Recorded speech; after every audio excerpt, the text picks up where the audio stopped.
সচিবালয়ে বিভিন্ন মন্ত্রণালয়ে আকস্মিক পরিদর্শনে প্রধানমন্ত্রী তারেক রহমান অংশ নিলেন কৃষক কার্ড সংক্রান্ত সভায়। বিকেলে যোগ দেবেন জাতীয় সংসদ অধিবেশনে। জ্বালানি সংকট নিরসনে নানা উদ্যোগেও ফিলিং স্টেশনে বাড়তি চাপ। নাশকতা ঠেকাতে সতর্ক অবস্থানে প্রশাসন। নড়াইলে তেল না পেয়ে ট্রাক চাপায় পাম্প ম্যানেজার নিহত। এককভাবে স্থানীয় নির্বাচন করতে চায় এনসিপি। তৈরি হচ্ছে প্রার্থী তালিকা। সংসদ ভোট থেকে শিক্ষা নিয়ে শক্তি পরীক্ষার প্রস্তুতি। নিরপেক্ষতা নিয়ে প্রশ্ন নেতাদের। ইউরোপ যাত্রায় আবারও সলিল সমাধি। খাদ্যের অভাবে ভূমধ্য সাগরে মৃতদের 10 জনই সুনামগঞ্জের। প্রিয়জনকে হারিয়ে দিশেহারা স্বজনরা।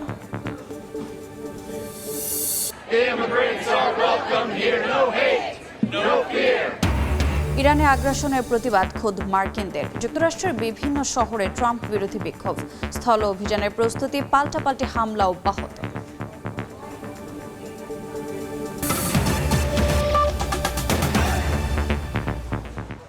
সময় সংবাদের সঙ্গে আছি আমি রোজা চৌধুরী।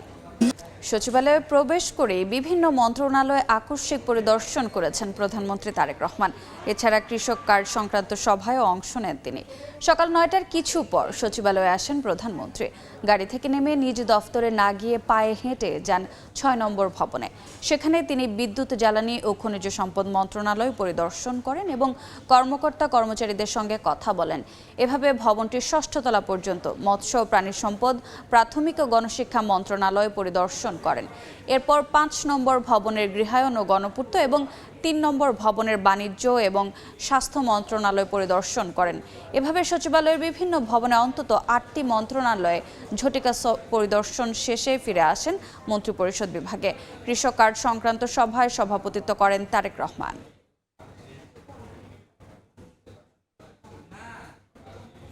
এই মুহূর্তে সচিবালয়ে আছেন সহকর্মী প্রসূন আশিস। সরাসরি যাচ্ছে তার কাছে। প্রসূন, দেখুন বর্তমান সরকারের যে কয়টি নির্বাচনী প্রতিশ্রুতি অনুযায়ী যে কয়টি বিশেষ উদ্যোগ রয়েছে তার মধ্যে কৃষক কার্ড বিতরণ একটি। আগামী 1 বৈশাখ টাঙ্গাইল জেলা থেকে প্রধানমন্ত্রী তারেক রহমান এই কৃষক কার্ড বিতরণ কার্যক্রমের উদ্বোধন করবেন এবং আমরা যতটা জেনেছি যে এদিন সারা দেশের 11টি উপজেলার প্রায় 21,000 কৃষককে এই কার্ডটি বিতরণ করা হবে এবং আজকেই এই কিছুক্ষণ আগেই মূলত কৃষক কার্ড সংক্রান্ত একটি সভা শেষ হলো।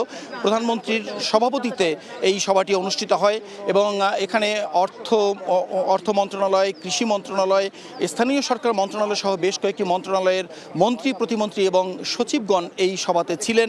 আমরা যেটা জেনেছি যে এখানে মূলত এই কৃষক কার্ডের একটি ডেমো প্রদর্শন করা হয়েছে এবং মূলত এই কৃষক কার্ডের যে কৃষি ঋণ, সার, বীজ সহ কৃষকদেরকে যে সুযোগ সুবিধাগুলো দেওয়া হবে সেগুলো কি কি সুযোগ সুবিধা দেওয়া হবে এবং বিতরণের পদ্ধতিটি কী হবে সেই ব্যাপারে সার্বিকভাবেই একটি চূড়ান্ত প্রস্তুতি নেওয়া হয়েছে এবং তারেক রহমান তিনি সার্বিক নির্দেশনা দিয়েছেন, যে কারণে মূলত 1 বৈশাখ যাতে কোনো রকম ঝামেলা না হয় এবং নির্বিঘ্নে এটি দিতে পারেন। এর আগে একটু বলে দিতে চাই যে মন্ত্রিপরিষদ বিভাগে আসেন সকাল 9:05 দিকে প্রধানমন্ত্রী এবং তারপরেই তিনি আকস্মিক পরিদর্শন করেছেন অন্তত 8টি মন্ত্রণালয়। তিনি কাউকে না জানিয়েই হঠাৎ করেই এই মন্ত্রণালয়ের বিভিন্ন মন্ত্রণালয়, বিশেষ করে বিদ্যুৎ জ্বালানি মন্ত্রণালয়, স্থানীয় সরকার মন্ত্রণালয় এবং স্বাস্থ্য মন্ত্রণালয় সহ এই 8টি মন্ত্রণালয় তিনি মূলত পরিদর্শন করেছেন এবং দিক নির্দেশনা দিয়েছেন কর্মকর্তা কর্মচারীদের। তো এই ছিল সবশেষ তথ্য সচিবালয় থেকে। আমরা যখনই এই কৃষক কার্ড সংক্রান্ত সবার তথ্য পাবো, সিদ্ধান্ত পাবো, সেগুলো জানিয়ে দেব। সরাসরি যুক্ত ছিলাম সচিবালয়ে। ঈদের বিরতির পর আজ থেকে আবার শুরু হচ্ছে ত্রয়োদশ জাতীয় সংসদের প্রথম অধিবেশন। বেলা 3টায় শুরু হবে কার্যক্রম। অধিবেশনের কর্মসূচিতে রয়েছে সরকারি দলের সংসদীয় সভা, পাশাপাশি অধ্যাদেশ সংক্রান্ত বিশেষ দলীয় কমিটির সংসদীয় কমিটির বৈঠক সহ অধিবেশনের 3য় দিনে রাষ্ট্রপতির ভাষণের ওপর আনা ধন্যবাদ প্রস্তাব নিয়ে আলোচনা হওয়ার কথা রয়েছে। এতে সরকারি ও বিরোধী দলের সংসদ সদস্যরা অংশ নেবেন। এছাড়া মন্ত্রীদের জন্য প্রশ্নোত্তর পর্ব, জনগুরুত্বপূর্ণ নোটিশ উত্থাপন এবং সেসব নিয়ে আলোচনাও থাকবে দিনের কর্মসূচিতে। সংসদের কার্য উপদেষ্টা কমিটির সিদ্ধান্ত অনুযায়ী এই অধিবেশন 30 এপ্রিল পর্যন্ত চলবে। সংকট না থাকলেও রাজধানীর বিভিন্ন পেট্রোল পাম্পে চাহিদা মতো জ্বালানি তেল না পাওয়ার অভিযোগ যানবাহন চালকদের। রোববার সকাল থেকে দেখা যায় কোথাও পাম্প বন্ধ, কোথাও সীমিত বিক্রি, আবার কোথাও তেলের জন্য লম্বা লাইনে ঘন্টার পর ঘন্টা অপেক্ষা করছেন মোটরসাইকেল ও প্রাইভেট কার চালকরা। পাম্প কর্তৃপক্ষ বলছেন সরবরাহ পাওয়া সাপেক্ষে বিক্রি করছেন তারা। অনেক গ্রাহক দীর্ঘ সময় অপেক্ষার পরও তেল না পাওয়ার অভিযোগও করছেন। গ্রাহকদের সঙ্গে অপ্রীতিকর ঘটনা এড়াতে অনেক পাম্পে নেওয়া হয়েছে বাড়তি নিরাপত্তা ব্যবস্থা। সিরিয়ালে 3 ঘন্টা 4 ঘন্টা 5 ঘন্টা ছাড়াইও তেল পাই না আমরা। 2টা পাম্প ঘুরে এখানে আসছে, আর কালকে 4টা পাম্প ঘুরেছি, তেল পাই নাই। আগে তো এরকম ভাবে তেল নিতাম, একবার ফুল করে নিতাম, সব শেষ করে আবার ফুল করে নিতাম। এখন 2000 টাকা করে নিতে হইতাছে আর কি। হঠাৎ করে ক্রাইসিস কিভাবে হইলো আল্লাহ জানে আর সরকার জানে। সব তো আমাদের ভাগ্য করে নিয়ে আসছে, এটা তো আর কারো করণীয় না। এই মুহূর্তে রাজধানীর রমনা এলাকায় আছেন সহকর্মী সাইফুল ইসলাম, চট্টগ্রামে ফেরদৌস লিপি এবং খুলনায় তানজিম আহমেদ। সরাসরি প্রথমেই যাচ্ছি সাইফুলের কাছে।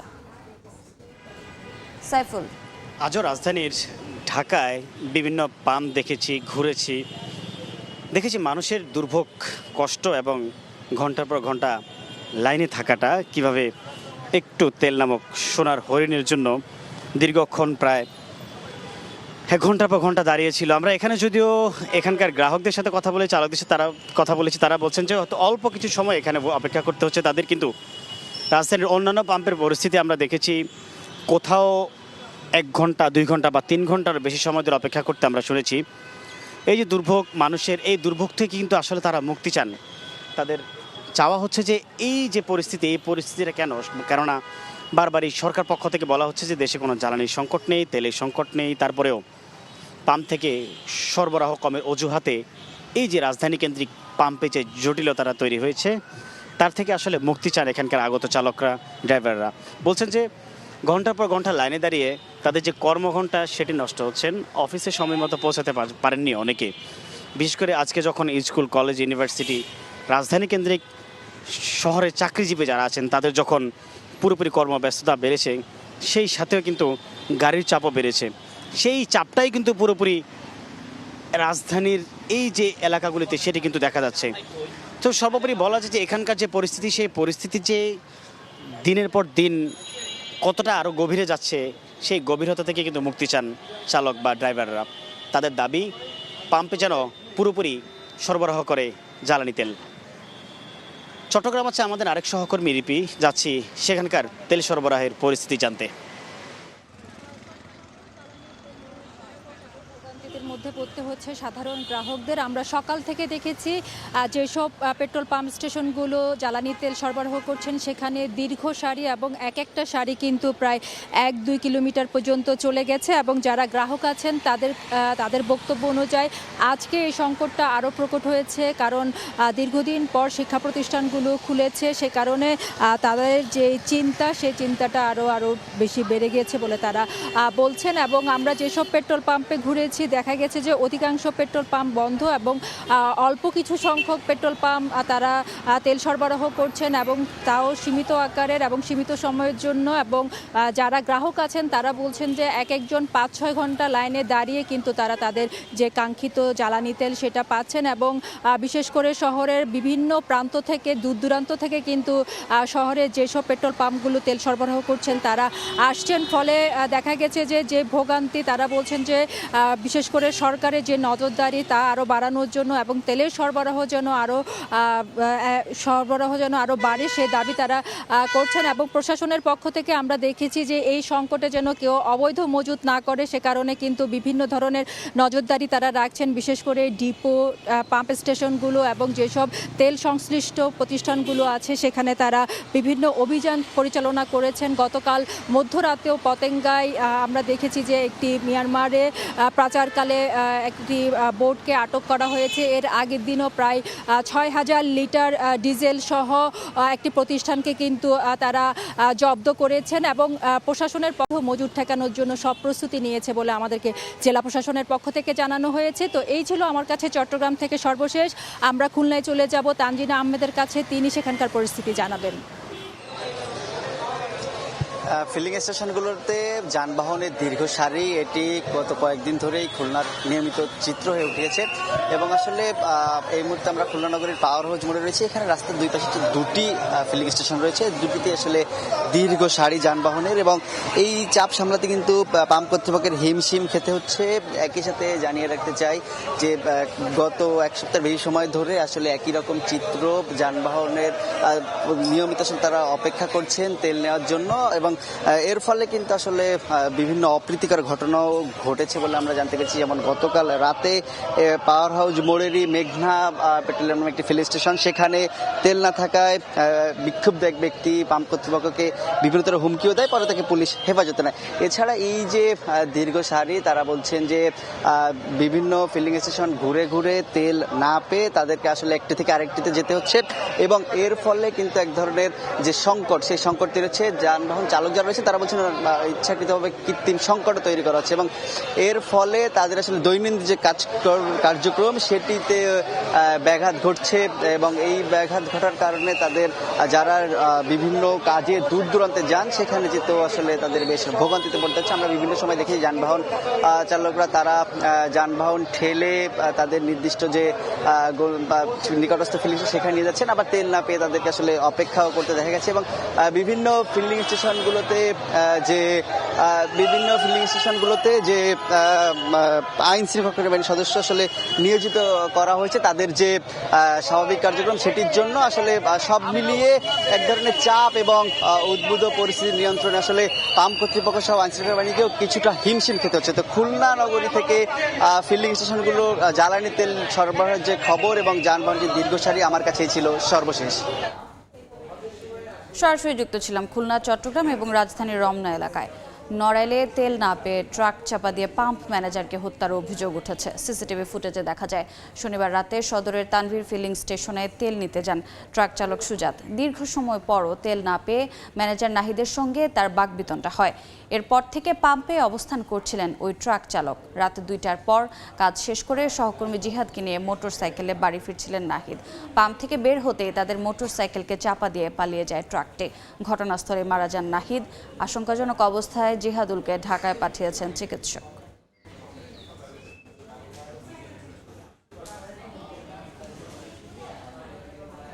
সময় সংবাদে আরও থাকছে। হামের প্রাদুর্ভাব মোকাবেলায় ডিএনসিসি হাসপাতালে আলাদা কর্নার, সংক্রামক ব্যাধিতেও চলছে চিকিৎসা। স্বাস্থ্য খাতের সংকট মোকাবেলায় সচেষ্ট সরকার, জানালেন মন্ত্রী। স্থানীয় সরকার নির্বাচনে এককভাবে নির্বাচন করার ইঙ্গিত জাতীয় নাগরিক পার্টির। আগেভাগেই নিচ্ছেন প্রস্তুতি, তৈরি হচ্ছে প্রার্থীদের তালিকাও। জাতীয় নির্বাচনের ভুলগুলো থেকে শিক্ষা নিয়ে এবার নিজেদের শক্তি পরীক্ষা করার কথা জানালেন দলের মুখ্য সংগঠক ও স্থানীয় সরকার নির্বাচনী পরিচালনা কমিটির প্রধান সার্জিস আলম। এদিকে নির্বাচনের নিরপেক্ষতা নিয়ে প্রশ্ন তুললেন দলের মুখপাত্র আসিফ মাহমুদ সজীব ভুঁইয়া। শাবাব ওয়াসের রিপোর্ট। জাতীয় নির্বাচনের পর রাজনৈতিক দলগুলোর চোখ এবার স্থানীয় সরকার নির্বাচনে। চলতি বছরেই ভোট করার প্রস্তুতি নিতে ইসিকে চিঠি দিয়েছে স্থানীয় সরকার মন্ত্রণালয়। নির্বাচনকে সামনে রেখে বিশেষ প্রস্তুতি নিচ্ছে এনসিপি। এরই মধ্যেই গঠন করা হয়েছে নির্বাচনী পরিচালনা কমিটি, তৈরি করা হচ্ছে সম্ভাব্য প্রার্থীদের তালিকা। দলটির অন্যতম নীতি নির্ধারক সার্জিস আলম বলছেন, স্থানীয় সরকার নির্বাচনে এককভাবে ভোট করার চিন্তা চলছে। বাংলাদেশের প্রত্যেকটা সাংগঠনিক অঞ্চলে যাব, গিয়ে সিটি কর্পোরেশন, উপজেলা এবং পৌরসভার যারা প্রার্থী হতে চায় তাদের আমরা প্রাথমিকভাবে বাছাই করে তাদেরকে আমরা সেই জায়গা থেকে তাদের নাম ঘোষণা করে দিব। আমরা এককভাবে আমাদের প্রার্থী ঘোষণা করব, কিন্তু শেষ পর্যায়ে গিয়ে যদি এরকম হয় যে নির্বাচনের আগে আমাদের এইরকম একটা প্রয়োজন হচ্ছে জাতির স্বার্থে, দেশের স্বার্থে, এই জোটটা নির্বাচনী জোটের দিকেও আবার স্থানীয় পর্যায়ে যেতে পারে। এনসিপির মুখপাত্র আসিফ মাহমুদ সজীব ভুঁইয়া বলছেন, সিটি কর্পোরেশন নির্বাচনে মেয়র পদে সমমনা দলের সঙ্গে সমঝোতা হতে পারে, তবে ইউনিয়ন পরিষদ নির্বাচনে কারো সঙ্গে জোট হবে না। একদম প্রান্তিক পর্যায়গুলোতে সম্ভবত কোনো সমঝোতা হওয়ার সুযোগ নেই, কারণ সেটা আমাদের জেলা পর্যায়ে, উপজেলা পর্যায়ে নেতৃবৃন্দরা ঠিক করে থাকেন যে কারা নির্বাচন করবেন। তবে গুরুত্বপূর্ণ জায়গায় জায়গাগুলোতে এক ধরনের বোঝাপড়া হতে পারে, তবে এখন পর্যন্ত আমাদের প্রস্তুতিটা এককভাবেই থাকবে এবং আমরা আমাদের সক্ষমতার উপরেই ভরসা করতে চাচ্ছি। 11 সিটি কর্পোরেশনে রাজনৈতিক প্রশাসক নিয়োগ দেওয়ার সমালোচনা করে নির্বাচনে লেভেল প্লেইং ফিল্ড নিয়ে এখনই শঙ্কা জানিয়েছে এনসিপি। স্থানীয় সরকার নির্বাচনের কোনো রূপরেখা আমাদের সামনে নেই যে কবে কোন নির্বাচন হচ্ছে। বিভিন্ন জায়গায় প্রশাসক বসানোটা আরও এক ধরনের শঙ্কার উদ্রেক করছে এবং আমরা দেখলাম যে একজন প্রশাসক তিনি ভোট চাইছেন এখনই। তো প্রশাসক পদে বসে থেকে তিনি মেয়র ইলেকশনের জন্য মেয়র হিসেবে যদি ভোট চাওয়া শুরু করেন, এটা গণতন্ত্রের জন্য অশনি সংকেত এবং বিএনপির এই বিষয়গুলো নিয়ে ভেবে দেখা উচিত। জাতীয় নির্বাচনের অভিজ্ঞতা কাজে লাগিয়ে সিটি, পৌরসভা, ইউনিয়ন পরিষদের ভোটে ভালো করতে আশাবাদী তারুণ্য নির্ভর এনসিপি। শাবাব ওয়াসি, সময় সংবাদ, ঢাকা। ইউরোপ যাত্রায় আবারও সলিল সমাধি। লিবিয়া থেকে সমুদ্রপথে গ্রিস যাওয়ার পথে ট্রলারে খাদ্য ও সুপেয় পানির অভাবে ভূমধ্যসাগরে মৃতদের 10 জনই সুনামগঞ্জের। প্রিয়জনকে হারিয়ে দিশেহারা স্বজনরা, শোকে স্তব্ধ পুরো এলাকা। দোষীদের দৃষ্টান্তমূলক শাস্তির দাবি জানিয়েছেন স্বজন ও এলাকাবাসী।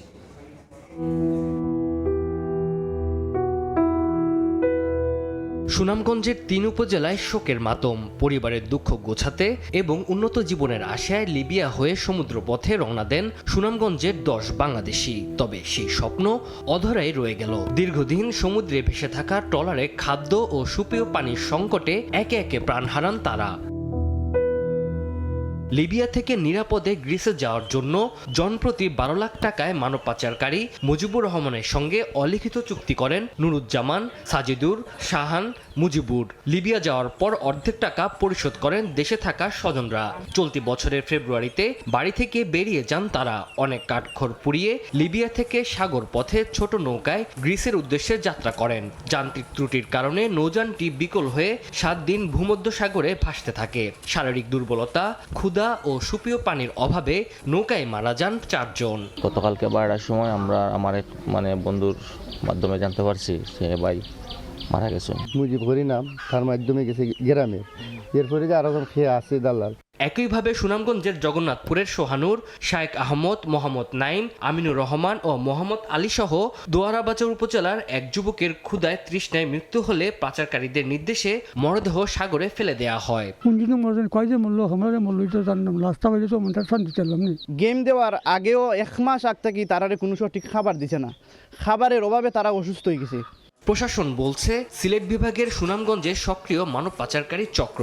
অপরাধীদের শাস্তির আওতায় আনতে অভিযান চলছে। তানজিল হাসনাত, সময় সংবাদ। এবার বাণিজ্যের সংবাদ।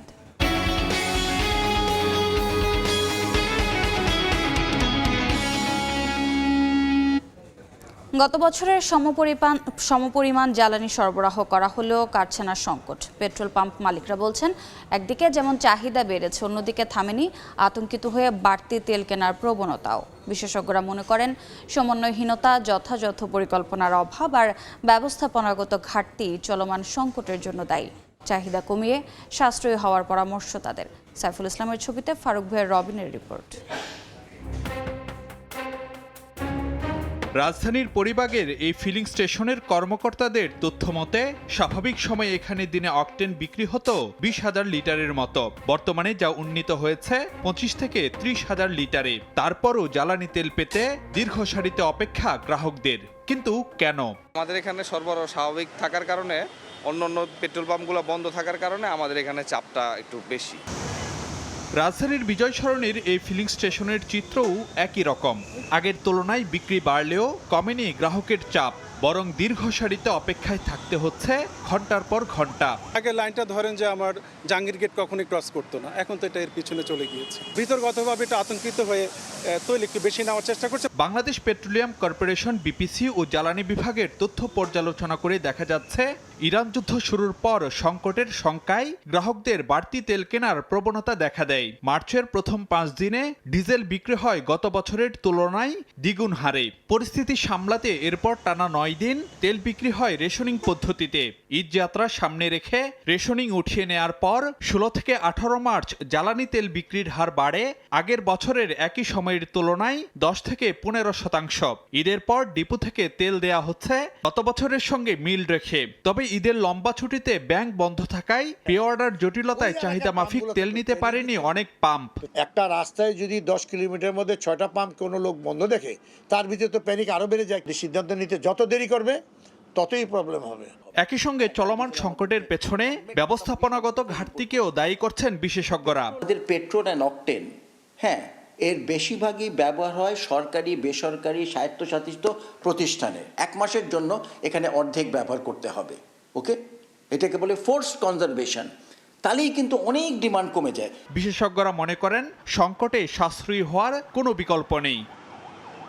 নীতি নির্ধারকদের পক্ষ থেকে বারবারই বলা হচ্ছে দেশে জ্বালানি তেলের সংকট কিংবা সরবরাহ ঘাটতি নেই, কিন্তু পেট্রোল পাম্পগুলোতে এসে দেখা যাচ্ছে তেল নিতে যানবাহনের দীর্ঘ সারি আর গ্রাহক ভোগান্তি। এমন অবস্থায় প্রশ্ন উঠছে পরিস্থিতি সামাল দিতে কতটা কৌশলী কিংবা ব্যবস্থাপনাগত দক্ষতা দেখাতে পারছে জ্বালানি বিভাগ। ফারুক ভিয়া, রবিন, সময় সংবাদ, ঢাকা। হামের টিকা কেনার জন্য 604 কোটি টাকা বরাদ্দ দেওয়া হয়েছে বলে জানিয়েছেন স্বাস্থ্যমন্ত্রী সরদার মোহাম্মদ শাখাওয়াত হোসেন বকুল। গত 15 দিনে হামের প্রাদুর্ভাব বেড়েছে বলে জানান স্বাস্থ্যমন্ত্রী। বলেন, মহাখালীতে ডিএনসিসি হাসপাতালে করা হয়েছে আলাদা কর্নার। পূর্বাচলে এক অনুষ্ঠানে মন্ত্রী এসব তথ্য জানান।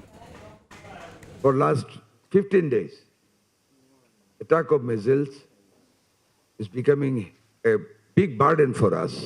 All the difficulties we have been able to manage till this time, the ward, ICU, and upon collection of the ventilators from Mr. Muqtadir, we are well off to fight this disease.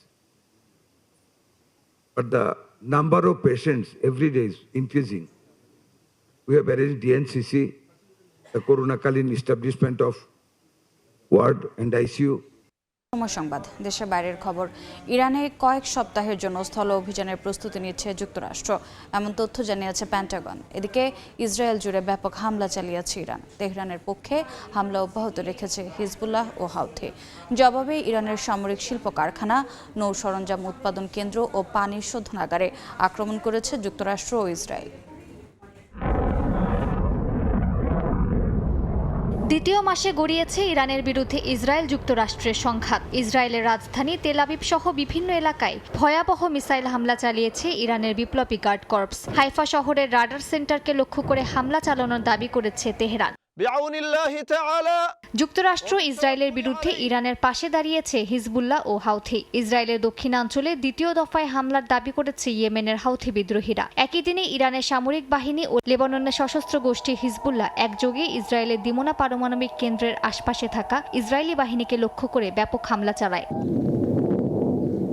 জবাবে Iran ও লেবাননের বিভিন্ন স্থানে হামলা চালিয়েছে Israeli সামরিক বাহিনী। ইরানের খুজেস্তানের গুরুত্বপূর্ণ পানি শোধনাগার ও একটি বিশ্ববিদ্যালয়ে আঘাত হানার দাবি করেছে তেল আবিব। জবাবে ইসরায়েল ও যুক্তরাষ্ট্রের বিভিন্ন বিশ্ববিদ্যালয়ে হামলার হুমকি দিয়েছে ইরান। এর মধ্যে যুক্তরাষ্ট্রের প্রতিরক্ষা সদর দপ্তর পেন্টাগনের নতুন পদক্ষেপের অংশ হিসেবে হাজার হাজার মার্কিন নৌ ও মেরিন সেনা মধ্যপ্রাচ্যে পৌঁছেছেন। পেন্টাগনের পক্ষ থেকে ইরানে কয়েক সপ্তাহের জন্য স্থল অভিযান পরিচালনার জোর প্রস্তুতি নেওয়া হচ্ছে বলে জানিয়েছে ওয়াশিংটন পোস্ট। এদিকে চলমান সংঘাত বন্ধে মধ্যপ্রাচ্যের দেশগুলোর সঙ্গে বৈঠক আয়োজনের ঘোষণা দিয়েছে পাকিস্তান। এর মধ্যেই বৈঠকে যোগ দিতে ইসলামাবাদে পৌঁছেছেন সৌদি আরব, তুরস্ক ও মিশরের পররাষ্ট্রমন্ত্রী। মালিহা সুহরওয়ার্দী, সময় সংবাদ। ইরানে হামলার প্রতিবাদে যুক্তরাষ্ট্র জুড়ে ট্রাম্প বিরোধী ব্যাপক বিক্ষোভ হয়েছে। মার্কিন প্রশাসনের নীতির বিরুদ্ধে শনিবার নিউ ইয়র্ক, লস অ্যাঞ্জেলেস ও ওয়াশিংটন ডিসি সহ বড় শহরগুলোর রাজপথে নামেন হাজারো মানুষ। আয়োজকদের তথ্য অনুযায়ী যুক্তরাষ্ট্রের 50টি অঙ্গরাজ্যে 3200টিরও বেশি কর্মসূচি নেওয়া হয়েছে। এবারের বিক্ষোভের বড় কারণ ইরান ঘিরে যুক্তরাষ্ট্র ও ইসরায়েলের সামরিক অভিযান। আয়োজকরা এটিকে মধ্যপ্রাচ্যে চলমান সংঘাতের বিরুদ্ধে জনমত তৈরির প্রচেষ্টা হিসেবে দেখছেন। এদিকে যুক্তরাষ্ট্রের পাশাপাশি এদিন ফ্রান্স, পর্তুগাল, জার্মানি, ইটালি, স্পেনেও ট্রাম্প বিরোধী বিক্ষোভ হয়েছে।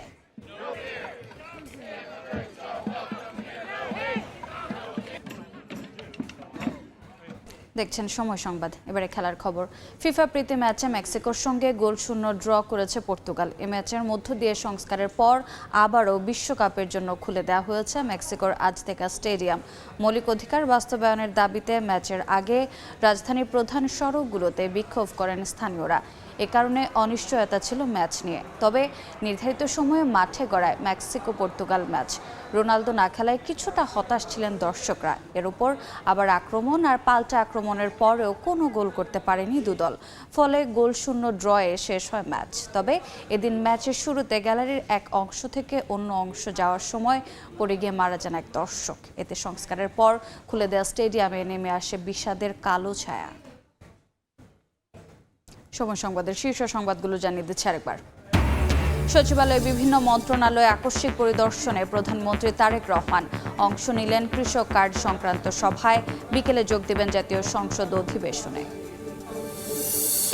জ্বালানি সংকট নিরসনে নানা উদ্যোগেও ফিলিং স্টেশনে বাড়তি চাপ। নাশকতা ঠেকাতে সতর্ক অবস্থানে প্রশাসন। নড়াইলে তেল না পেয়ে ট্রাক চাপায় পাম্প ম্যানেজার নিহত। এবং ইউরোপ যাত্রায় আবারও সলিল সমাধি। খাদ্যের অভাবে ভূমধ্যসাগরে মৃতদের 10 জনই সুনামগঞ্জের। প্রিয়জনকে হারিয়ে দিশেহারা স্বজনরা।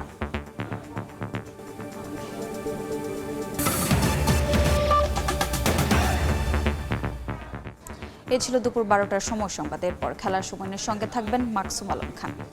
রোজা চৌধুরী, আপনাকে ধন্যবাদ। খেলার সময়ের আয়োজন নিয়ে আসছে কিছুক্ষণ পর, সঙ্গেই থাকুন সময়ে।